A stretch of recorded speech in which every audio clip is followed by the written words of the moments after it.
This is a project I do together with Bertil and Ingar.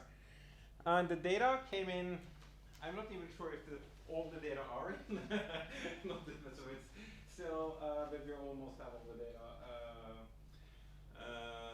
So it's really the first presentation and also, as you'll see, very much work in progress, but I'd love to get feedback, of course, on all aspects of this. The title is Beliefs about Behavioral Responses to Taxation. So essentially what we want to understand here and shed light on is what do people really think when we think about redistributive policies? One important aspect of that and at least potential explanation for our attitudes is what we think are the effects of taxation in terms of reduced labor supply, for example. And what do people really believe about that? And are there differences in what people believe? That was the initial part of this. And to our surprise, we couldn't find anyone that really worked on this before, trying to provide at least incentivized measures of what people's beliefs about this. So that's what I'm going to present is an experiment that we designed to measure this. So first, and this is in an American context, so we could have done it in a, of course, in any country. It's nice to do it in America because everybody has opinions about American politics and everyone knows it. And Americans love to hear about themselves and everyone else loves to hear about Americans. And of course you have this really nice divide between Democrats and Republicans. So, and if you go to the US, there are very strong disagreements about how we should tax the rich. So, slightly more than half the population support heavy taxes on the rich, and the other oppose it. And it's very strongly correlated with political attitudes. So Democrats heavily support taxing the rich, while the Republicans, only 1 in 5 of the Republicans do the same. Why so much disagreement? We know there is disagreement, so that's what we're going to test for. We're going to try to understand what is the driver of this disagreement between the Republicans and Democrats, and of course more generally in people's attitudes towards redistributive policy. And we're going to focus on one aspect. We're going to talk about slightly more than that, but the motivation for this was that, well, one thing that could play an important role when it comes to your attitudes towards taxation is what you believe is the efficiency cost of taxation. And there are, in some ways, 2 aspects of that, right? One is, how big do you believe that the efficiency cost actually is? And the other aspect, so that's your beliefs. So the beliefs about efficiency, and especially then, do Democrats and Republicans have different beliefs about how, to what extent taxes adversely affect labor effort? So that would be one question. And the other, of course, is the equality efficiency trade, or your preferences. So we might have, Colin and I might have the same beliefs about how taxes affect the efficiency cost of taxation, but he might not care. He might say, well, I don't really care about efficiency, I'm only going to focus on fairness. So, so those 2 aspects of 2 sources of disagreement about the role of the cost of redistribution. Yeah. Okay. Start with. So you view this as causing their disagreement, or do you think it's just a way of justifying whatever they think is good? So of course we don't really see the causation here. So we can't. We're going to have an independent measure in a setting where you don't have any reason to. So you're going to have strong incentives to reveal your true preferences, and then we're going to see how that correlates with your attitudes. But the overarching question about what comes first, we cannot address here. So I don't have a strong opinion about that. Okay, yeah, Philip. I heard picked up among political scientists that some of them at least claim that the disagreement among the Democrats and the Republicans, they're basically party disagreement. The electorate are more uniform than the party. The party seems to sort of exaggerate the opinions in the electorate. And normally things it has to do with primaries for that only the most extreme voters show up for the primaries, and they sort of choose very extreme candidates on both So in this case, when I talk about Republicans and Democrats, I'm not talking about the party as such, but I'll come back to essentially the sample. The sample are verified voters of or they voted Republican or Democrat. So we're not at all going to look at what political scientists might want to look at, namely the party programs. It's just the attitudes at the individual level, or beliefs at the individual level. Okay, so these are the research questions. First of all, what are people's beliefs about the behavioral responses to taxations? And excuse me? Yeah. You say behavioral responses, but isn't it really about responses and perhaps behavioral beliefs about responses? What do you beliefs about responses. If it's self-serving, for example, I would say it's behavioral, rational beliefs about responses, but whether the responses are behavioral or not. Rational. So we will have a chance to really look at how people's beliefs compare to the reality in the setting. So we can also say something about that. But essentially what the experiment is going to be even clearer what we're after, but essentially we want to study how what people believe is the effect when it comes to labor effort, work effort of a tax. And then we can also of course compare that to the reality, because they're making an incentivized guess about what's actually happening. Was that? Yeah. And then of course we're interested, are there different, so our hypothesis going into this was that there is a difference between the Republicans and Democrats when it comes to, one potential important source of disagreement between Republicans and Republicans was that they have different beliefs about, and specifically we believe that Republicans believe that, the efficiency cost of taxation was larger than what the Democrats thought. So that's one of the things we're going to test. Another thing we're going to test is, in some sense you can decompose the effect of taxation into components. One is that you get a reduced post tax income or payment. And the other part is that some of your money goes to or pay the taxes and then go to the government or to other people. And essentially another question we want to look at is, do people believe there is a difference in the effect of just having lower wages relative to having, as a result of having lower payment pre-tax, or being having the money taxed away? That could go both ways, right? It could be that people like the idea that they're contributing to the common good in some way. So that would mean that maybe the efficiency cost is lower for being taxed than just having a lower payment. Or it could be that people are really annoyed, or believe that other people are really annoyed. So that's the first set of questions. The second is questions are related to how these beliefs affect your redistributive preferences. So we're going to have an independent measure of what people's attitudes towards redistribution, and essentially want to see how what's the correlation between your beliefs about the efficiency cost of taxation and your attitudes towards redistribution. So essentially what is most important, your beliefs or your preferences? We're not going to answer the full question there. There's a lot of things we're not going to look at, but that's that part of it. Okay, but the question is more or less clear. Okay, don't have too much time, so I think I'm just going to skip the literature review to get to the meat of this. Essentially, everything I do now was more or less pre-programmed before we got the data, not even more or less.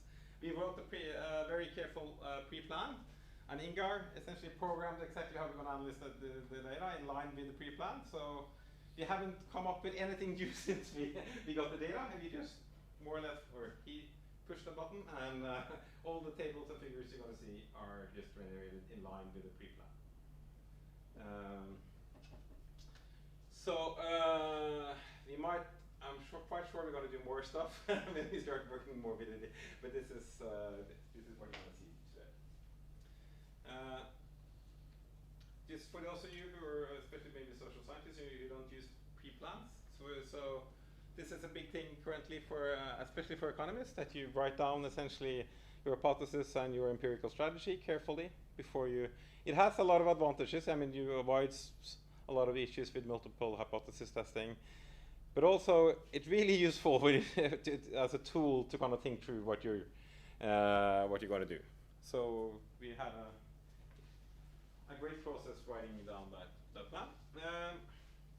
So this is where the rest of my presentation. I'm going to focus to quite a large extent on the design of the experiment, because I think that has some value itself, and then quickly report the results of the actual workers' response. That's not our main focus, but we have a lot of data on how the workers actually responded to the different incentive schemes. The main part of this is, as I said, the incentivized beliefs and the potential heterogeneity between Democrats and Republicans with respect to beliefs. And then finally, we're going to look at some evidence on how general attitudes towards redistribution is associated with the beliefs. Okay, so just over the general approach here. So and this is an approach we used in projects together with Ingar as well. Essentially having two groups of people. So you have one group of people who are just workers, so they're just to have a reality to talk about or make decisions about. In this case, it's just to have so we recruit workers who actually do some work for us. And we have different subgroups that are presented to different incentive schemes. They're there, so we have a reality that we have full control over and that we can present to the group that we really care about, which is a representative sample of Americans. And we'll say more about exactly how they're recruited. And who then asked incentivized questions about what they believe is the effect of taxes. And more specifically, we elicit beliefs about the effect of a lower piece rate wage, a tax to the government, and a redistributive tax. I'll explain more in detail what those three are. Alexander, why is this about taxing the rich? No, it's not about the taxing the rich. It's more general. No, so one reason why you might be concerned when you have a high tax is for having high taxes that you might be concerned with the behavioral response. It's clearly not tax on the very rich. So maybe that's a good point. So the motivation is more general. The attitudes toward taxes, not only on the super rich. Clearly that's a good point. But historically, all taxes were on the rich. Yeah. So there's a lot of attitude that is inherent because it was basically introduced on the rich. Exactly. Okay. So I think if for time, I'll just focus on go straight to the sample. We have 4,500 subjects in the sample, and they're a representative sample from the US population of verified voters. I'm not exactly sure, maybe you can ask Ingar how that is done, but how they verify their voting behavior, but they're either verified Democrats, having voted for the Democratic Party or for the Republican Party. Do you know how they do that, Ingar? So they collaborate with this voting tracking company, so they can basically infer from where you voted and when you voted, which party you voted for. Exactly. So that's fairly precise data on how we classification, exactly. And then we randomly allocate these 4,500 participants into 3 treatments that I'll describe afterwards. So that's one group, that's the political panel. So those are the ones we're really interested in the opinion of. In addition, we have recruited 1,600 workers on Amazon Mechanical Turk, which is an online labor market essentially for people who want to do small work tasks. So sorry, it was just interesting. Maybe Yeah. it's the same question, but can I hear a little bit more about how they identify the voting history? So the more common thing is just to ask what you would vote in the next election, right? Yeah, so they cannot observe what you're voting for, but they can infer it from, say you voted at in this municipality on this date where they had like Republican primary, for instance. They know that you voted there, and then they get this, with this voting So tracking. it's more like a yeah. It's not a probability thing, because this. So how accurate can that be? I don't understand. If you vote in the primaries, that's something different. So that's something different. Then you're very non-representative. Then the Republican would weak. Listen. Is it possible to get both? Like, can you have a sample of voters, which is also representative of the US population, and then you're representative of the non-voters? That's so they're representative with respect to a certain subset of observables, like gender, age, race, region, income. In that sense, representative. And then they have a. So I have to admit, I'm not exactly sure how they do the tracking. So that's, but I feel this is a very well-established service. So I believe it's good, but it's yeah. It might be that the question is if they are registered as Democrats or Republicans, because in the States people do register either for one party or the other, even if they do vote for someone else. And in that case, it's representative of the US population. Perhaps they register when you're registered. I'm not. I'm sure they double check it, because that's the whole idea behind this panel, is that these are verified voters. Yeah. But it's also who are they representative of? Because if they are supposed to be representatives of the American population and you kick out all the non-voters, then in a way, African Americans with low incomes and hardly any education must be hugely overrepresented in your sample relative to the pool of voters. Because sort of there are so few people voting and they are so skewed. So in this sense, clearly it's not a totally. Didn't mean to oversell the representative of the U.S. population. It's exactly what happens. I mean, what is the case is what is written here. We have a sample of 4,500 registered voters. Half of them are Republicans, half of them are Democrats, and they are representative only in the following sense, that they are that there are certain categories like race, region, age, and income, and gender, along which they are they have the same composition as the general the overall American population. Our focus is not essentially to have a perfect picture of the American population, but to compare Democrats and Republicans. So it's important how you distinguish between Democrats and Republicans. So whether you do that in a way that's kind of exotic, that's not affected by whatever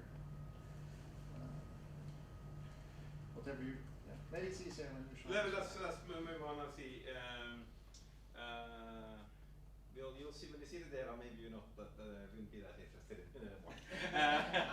Okay. So we randomized the workers into 4 groups, and I'll speed up a little bit to make sure that I actually get to the results. So we have one group, the high pay group. Essentially, they do a small task, and I could have shown you the people who make the spectator, or who make in the general representative sample, they actually get to try out the task.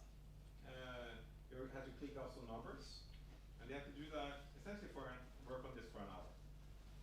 And what can vary is the performance pay difference. So in the high pay, they earn a bonus of 20 cents for every 100 points that they produce. And that bonus is paid out in full to their accounts. Then you have a low pay bonus, where we just have half the pay. Everything else is identical. They get 10 cents for every 100 points. And then it gets more interesting. So we have a government tax. This is what we really was in the main comparison here. The government tax, they earn 20 cents for every 100 points, just as in the high. But in addition, they have to pay a tax of 50%. And the nice thing about you is that they have an account where you can actually pay the government. I think it's for all the people who feel bad about cheating.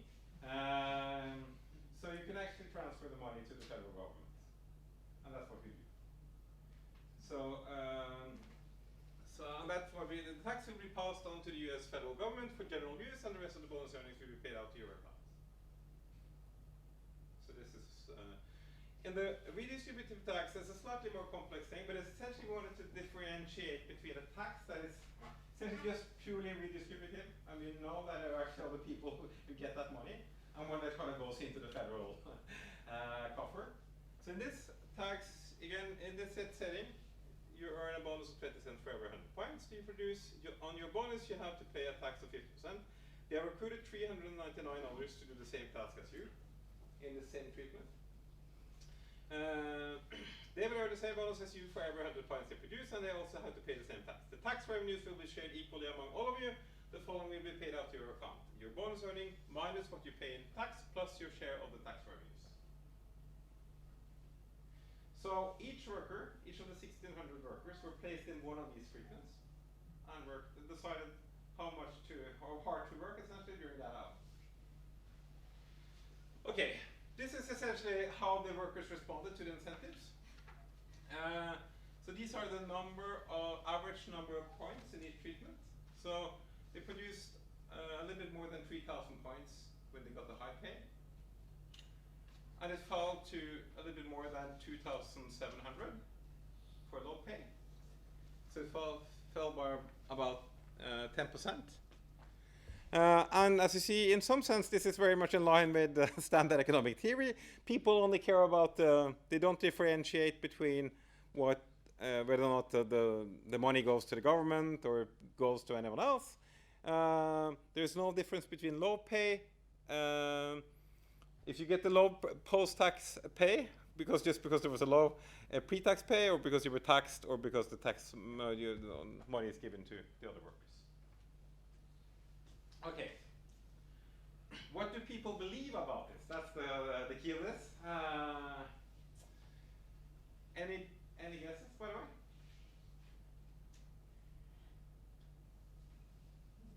I believe they believe what we just saw. I believe. Yeah. Okay, so one is that they are correct. They have rational beliefs about that I guess both the level and the pattern, essentially. Yeah, the pattern more than the Yeah. That's a wise guess in that sense. Any other guesses? The levels, they believe it's more severe. The costs are more severe. Okay, so yeah, they may go. Okay, any other guesses? So you don't think to differentiate between government tax and just low pay? Anyone else who wants to guess? Bertil? No. Okay, you're not very brave. Okay, so just before I give you the results, this is the details. We spent a lot of time really making sure that they had a. So in some sense, you don't want this just to be wild guessing, right? So to avoid that, we did two things. First, they tried out the task themselves for a couple of minutes, and got feedback on how many points they produced. So they really could try the task and know exactly what was going on. I didn't put up those things, but that was what they first did. And then after that, we tell them. A few days ago, we recruited 800 Americans from an online. We say 800 instead of 1,600 because they only asked about two of the treatments or two of the situations. Yeah. Do you know the target for American? Yeah, you can restrict it. Because They I can probably. there's lots of cheating, But that doesn't really matter for us. I mean, as long as they're Americans, and that's. We believe there are Americans. I don't think there is a lot of cheating. It is possible if you have I guess but you don't need to do that, so there's no big. Yeah. Okay. To do the task you just tested, the task consists of 30 matrices, and the individuals could work for up to 2 minutes on each matrix, i.e. for up to 60 minutes in total. After each matrix, they were shown how many points they had produced. Each individual was paid a flat fee of $2. In addition, each individual could earn a bonus. We randomly varied which bonus scheme an individual was offered. The individuals were only informed about their own bonus scheme. Bonus A, an individual, and it is always the same bonus A, and that was the high pay. An individual will earn a bonus of 20 cents for every 100 points to produce. Bonus B, in this case, so this is the treatment where the comparison is between the high pay and the low pay. Bonus B, an individual will earn a bonus of 10 cents for every 100 points he produced. Okay, so still, even if they tried it, it's still kind of hard to guess, right? Well, so what we gave them essentially was the distribution and the average of the high pay. So the figure below shows the variation in points produced for individuals offered bonus A. The individuals offered bonus A produced 3,032 points on average. What do you believe individuals offered bonus B produced on average? And we incentivized fairly heavily. So they could earn a bonus of $10 if they were raised plus minus 5%. So this is essentially the meat of the matter. We asked people to guess what the difference was between how much they produced in one of the other treatments given what they knew about the high pay. And then we varied essentially for the treatment 2, the government tax. We explained how the payment scheme was for the government tax, right? Exactly the way that the workers had it described to them. And for the redistributive tax, we described it exactly in that way that it had been described. And what we want to compare now is the beliefs about the effect. Here are the results. So low pay. First you see, as was expected by the experts here, they really exaggerate the level, right? So the true, I'll summarize that later on, but the true effect, they fell down to 2,700, and they believe the effect is much, much larger. That's not our main focus, but it's still interesting. And then you had a hypothesis about the flat effect. That is wrong. So we actually believe the government tax, having to pay to the government is worse than just not getting the money at all. And is this because they dislike giving the money away? No. There's no such effect on the redistributive tax. So this is highly significant, this difference. There's no significant difference here. So it's really, they really believe people dislike paying to the US government. And more so than people actually do. Because as you remember, we didn't find any effect, but that's on a small sample, but still we didn't see any effect of that. Was it specified as federal government? Or? Yeah. It's specified as federal government, which might explain part of the next result that I'm going to show you, namely the difference between, these are the Democrats. You see the same pattern, and essentially there is no difference between Democrats and Republicans. It would have been interesting to see if that would have been different if there was a Democrat in power. This is on post-Trump. So there might be a specific dislike for sending money to the American government. I think this is in line with what I said initially, that voters are not that different, but the parties are different. But and we'll some selection of politicians into parties that you are are so wrong. You're so wrong. They are they are not different in this respect, but we did some other stuff with them, or asked about some other stuff, and then they're really different. So if you just had this, people are not different. There's not that much difference. Then you could have bought the crazy story that my point was just that on this issue, the parties are very different, and you find that the voters are alike. So I keep my point. Okay, I'll let you have that point. It's a beautiful point. So this is. All we know is that they are alike in their beliefs. Yeah. And then we did something else. We also wanted to see how a measure of their preferences.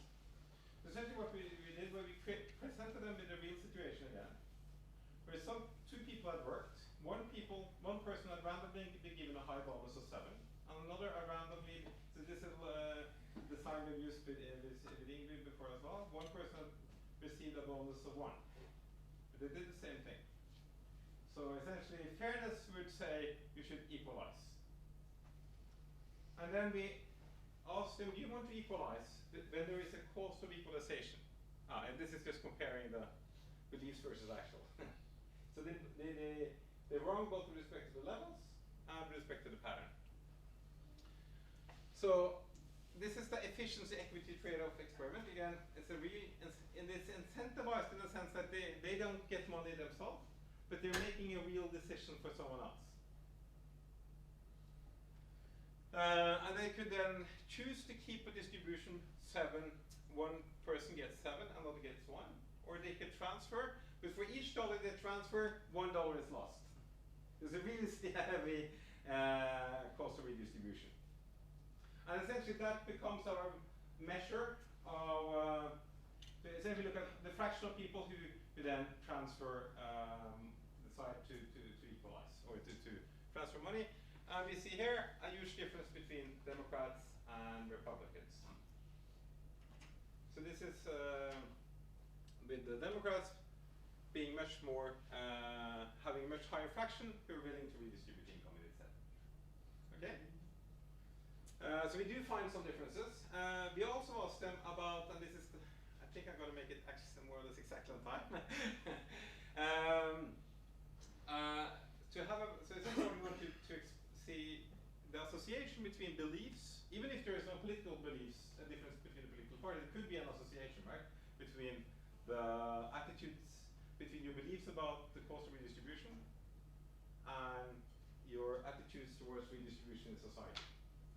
So we asked them about fairly standard questions about that.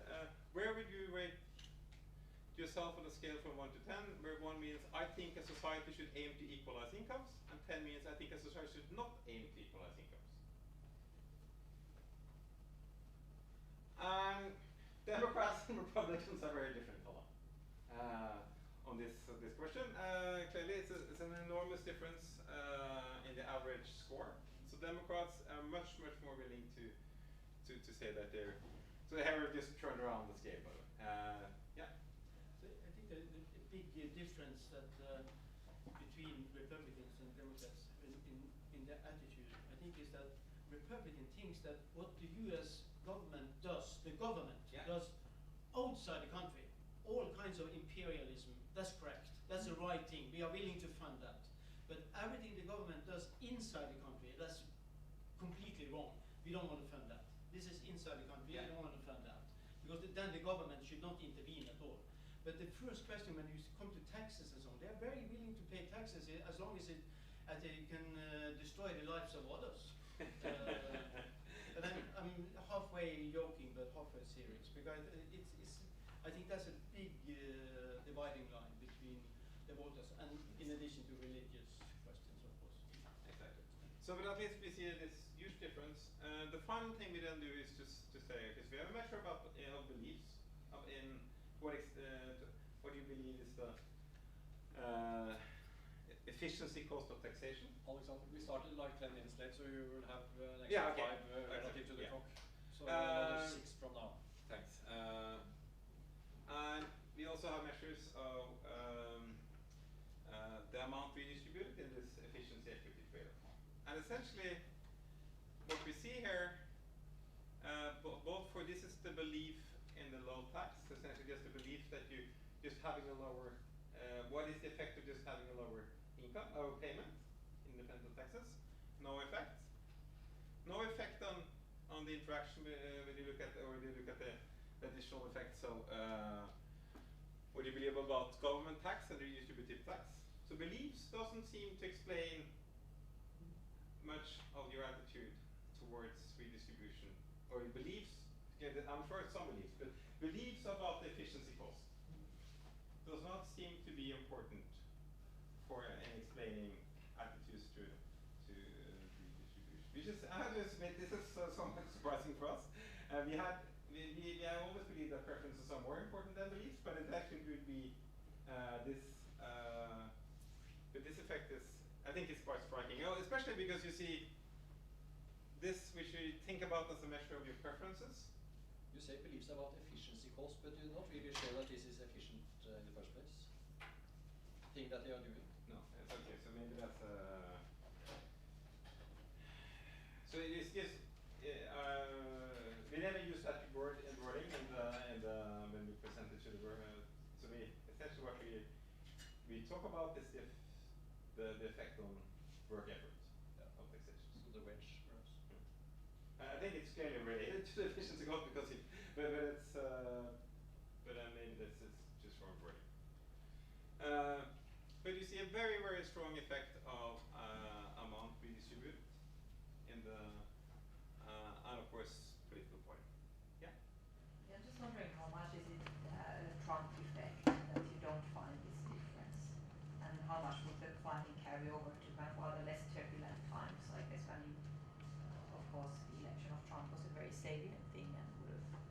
But the Trump thing only goes essentially for one of these, right?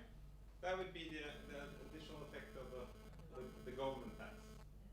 So we don't see an effect of what you believe is the effect, just lower. We could imagine, of course, that Democrats and Republicans also differ with respect to how they believe people respond just to wage levels. We didn't find any difference there. And we don't find that variations within groups either is important for in explaining people's attitudes towards redistribution. So that's the main take home here. So just to summarize, and then we have a couple of minutes for discussion. That's perfect. So Americans believe in large behavioral responses to taxes. So maybe you have to be even more careful about the wording here. But essentially, that's the level effect. I wouldn't put too much into this because clearly it's difficult to really to have a good grasp of how that will, even if they tried it out, and it might be hard to. But still, they clearly, and to an extreme extent, exaggerated the true effect. But most importantly, there is this very interesting pattern where we don't see any difference in the behavioral response to taxes and to lower pay. But people believe that having to pay taxes to the government has a stronger effect. That's It's all about the actual difference in how hard they work.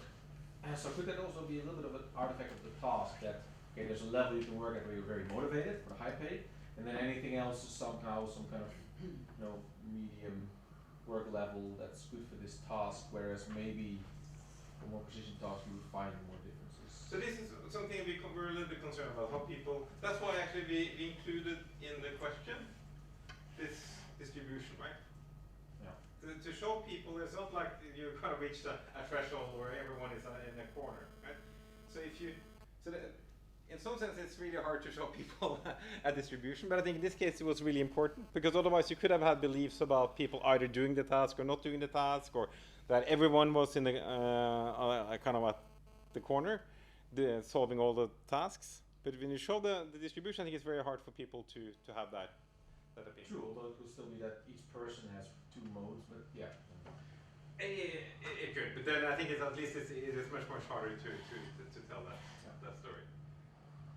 And then, to our surprise, and this is in some sense a totally overpowered experiment, because it was powered to test the difference between. So it's not overpowered because you need exactly this high power to show the null result. I think it's a very believable null result, because we have 2,500, almost 2,500 Republicans and 2,500 Democrats, and we don't see a difference in their beliefs. But we do see very large differences along all the dimensions. Yeah. Sorry, were there differences between how hard they worked in the different scenarios between Republicans and Democrats? That's a very good question. We have data, so we asked them about so we have that's data we haven't really used yet, because that was the pre-plan was more explorative on that dimension, because we don't have the full power to really look into this, mainly because we have very few Republicans, or not very few, we have a large sample, but still. There's typically fewer Republicans. Ingar, what is there in the pattern? Looks very similar. Looks for quite similar. Yeah. How do you separate completely the beliefs and the preferences? I would expect that the beliefs of people are based on their preferences. Or how do they construct those beliefs? Are they somewhat based on the preferences that they have, and then you project that on other people? Well, okay, I mean, this is not an argument in the trying to say that there is no interaction between beliefs and preferences. Clearly, people have motivated beliefs, and they believe in a just world and all those type of mechanisms so that your preferences might affect your beliefs. In the context where we measure preferences, we give them exact. I mean, there is no room for beliefs, right? Because we're telling them exactly the cost of redistribution. But of course, on the outside the lab, how are people's preferences or beliefs shaped? that's clearly, yeah. Then I think that there is a link both ways. Okay, Alexander, time's up. Okay, just when it started to, people started to move. Okay. So next speaker is the Thank you. host.